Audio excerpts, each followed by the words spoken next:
नमस्कार दोस्तों, आइए जानते हैं 29 से 4 दिसंबर के बीच देश में मौसमी सिस्टम प्रणाली कैसे रहने वाली है। तो एक साइक्लोनिक सिस्टम तमिलनाडु के ऊपर बना हुआ है, एक साइक्लोनिक सिस्टम बंगाल की खाड़ी में बन चुका है और जो जवाब में भी तब्दील हो सकता है।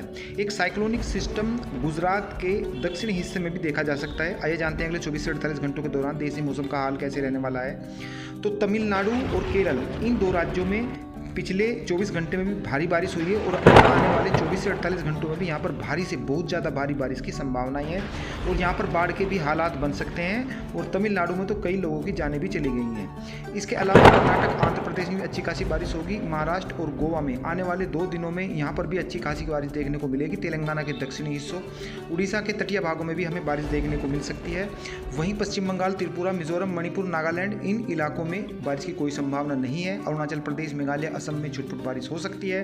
अंडमान निकोबार द्वीप समूह में हल्की फुल्की बारिश होगी, जबकि लक्षद्वीप में भी अच्छी खासी बारिश देखी जा सकती है। वहीं लद्दाख, जम्मू कश्मीर, पंजाब, हरियाणा, राजस्थान, हिमाचल प्रदेश, उत्तराखंड, उत्तर प्रदेश, मध्य प्रदेश, इन इलाकों में बारिश की कोई संभावना नहीं।